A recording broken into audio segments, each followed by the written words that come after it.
Imagine boarding a floating city with luxury restaurants, swimming pools, theaters, casinos, shopping malls, and thousands of passengers.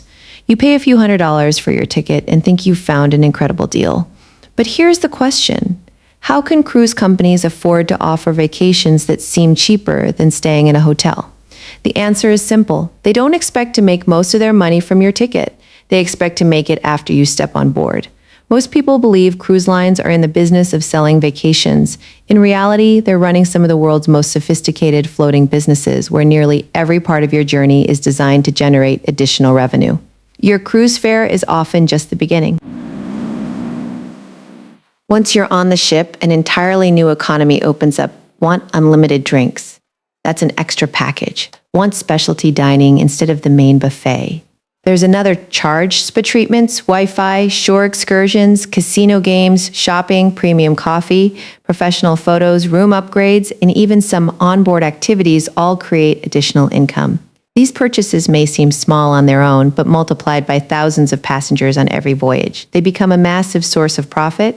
Then there are the casinos. Unlike hotels on land, cruise ships have a unique advantage. Once they're sailing in international waters, many can legally operate casinos under maritime regulations that differ from those on land. Every spin of a slot machine and every hand of blackjack generates revenue, turning entertainment into one of the ship's most profitable businesses. But that's only part of the story. Cruise companies are masters of psychology. The moment you board, you're surrounded by convenience. You don't need to drive anywhere. You don't compare prices. Everything you could possibly want is only a short walk away. That convenience encourages impulse spending. A souvenir today, a cocktail by the pool tomorrow, a massage after dinner. Each purchase feels small because you're already on vacation. Your focus isn't on budgeting, it's on enjoying the experience. Cruise lines also use prepaid packages to change the way people think about spending. When you've already paid for an unlimited drinks package or dining plan before your trip, you're less likely to think about each individual purchase. It creates the feeling that everything is included, even though you've already committed more money before stepping on the ship. Another secret lies in the scale of these operations. Modern cruise ships can carry thousands of passengers and crew members at once. That allows companies to spread operating costs such as fuel, staffing, maintenance, and entertainment across an enormous number of guests.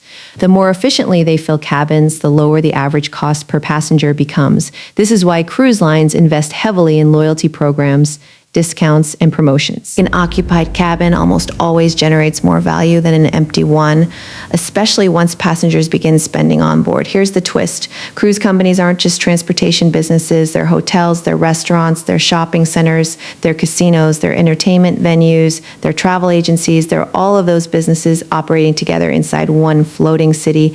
That's what makes their business model so powerful. The ticket gets you through the door. Everything that happens afterward is where the real business begins. So the next time you see a surprisingly cheap cruise advertised, remember this: the cruise isn't necessarily inexpensive. It's simply designed to encourage spending in ways that feel natural, enjoyable, and effortless. Because cruise companies don't just sell vacations. They build carefully designed ecosystems where convenience, entertainment, and psychology work together to maximize revenue. If you enjoyed uncovering the hidden forces behind billion-dollar industries, subscribe to The Dark Side of Business, where we reveal the psychology, economics, and business strategies behind the world's biggest companies, one story at a time.